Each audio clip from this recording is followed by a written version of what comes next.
Around 5 years ago, I watched a documentary on Netflix called Minimalism, and it blew my mind. I had many things in my life that didn't give me any value, and I felt this calling to simplify. I started to declutter my possessions, prioritize quality over quantity in friendships, and value time much more. I stopped wanting a big house, I set up my own measurements of success, and became more present in life. During these 5 years, I have learned a lot of things, also unexpected things. The first surprising lesson that I learned after simplifying my life was that people don't understand that you don't anymore want more things. It's in our society a thing, wanting always more. For example, gifts, material things, wanting to always upgrade and get better something. There was a point where I had to kind of say to people that it's Christmas time, but don't buy me anything material because I already have everything I need. The first question is like,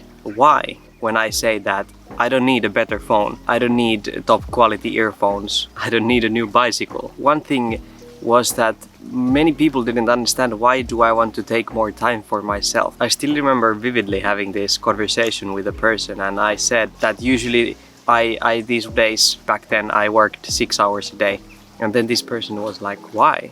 Why do you work so few? Like, you could make so much more money if you just work more, and with that money you could do so many things.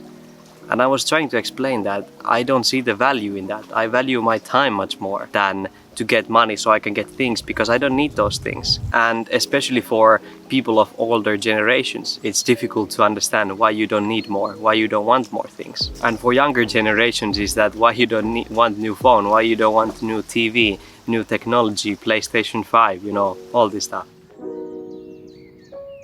Another surprising thing that I learned was that there isn't such thing as perfect simple living, or perfect slow living, or perfect intentional living. You define it. You define what is simple living for you. You define what is minimalism for you, and what is intentional living, slow living for you. And this is something that I didn't understand at the start. I thought that I need to do all these things, and these things I cannot do. For example, with minimalism, I thought that I have to get rid of a bunch of stuff, like 90%. Or in slow living, I need to do everything slowly. Or in simple living, I need to move to a cabin, I cannot live in the city. And then at some point, when I was already beating myself up so many times why I'm not living like that, I realized I don't need to do any of those things. I can decide for myself what is that. Of course, there are certain things like in minimalism that you should think if something brings value to you, and that is of course healthy, and that is minimalism, but it doesn't mean that you have to get rid of everything. So you cannot be like a perfect minimalist or perfect slow liver, the organ.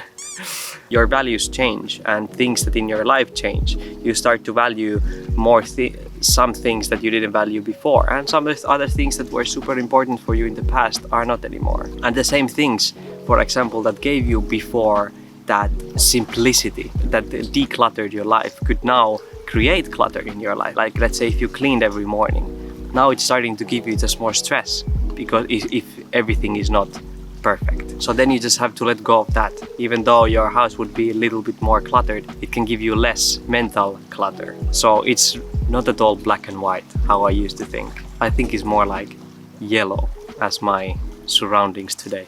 Let's find another nice spot and continue our bike ride.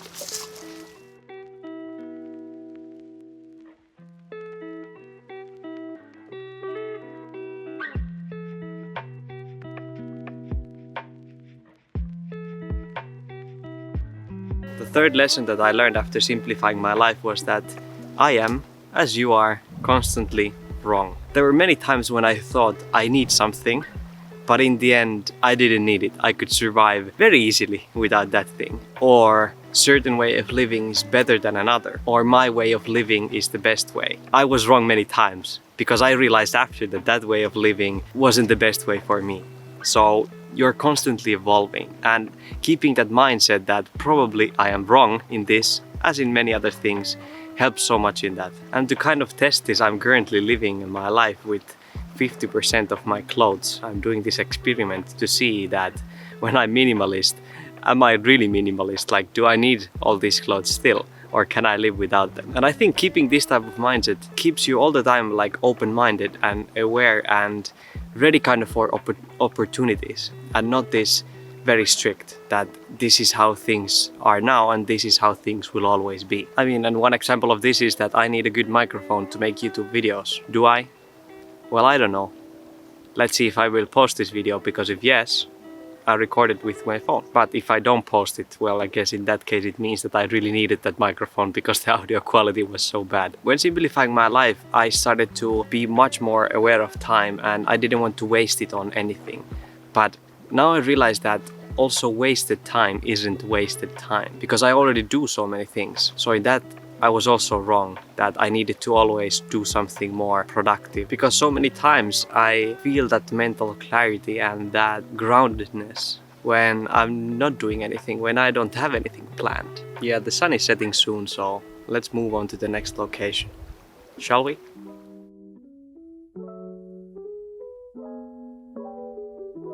My current filming spot is a little bit extraordinary, but it works. The fourth surprising thing that I learned after simplifying my life was that it really enhances your spirituality. Before simplifying my life, I considered myself to be zero spiritual person. I never understood, why the monks, for example, don't have any possessions, why they live this lifestyle when you don't have anything. But then I realized that it's because when you don't have anything, or when you have very few, you start to appreciate much more the things that you have. You start to be much more grateful for those things.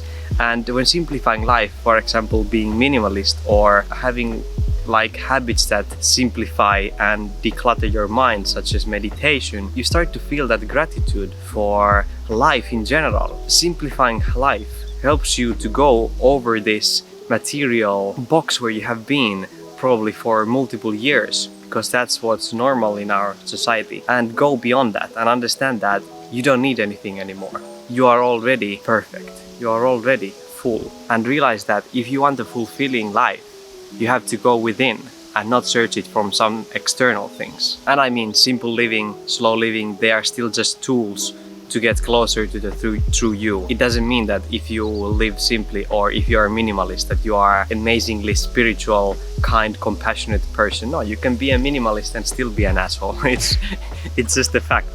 But the chances are that when you start to think what is important to you in life, you realize certain things and become closer to who you really are behind all those possessions and that image that you show to the world.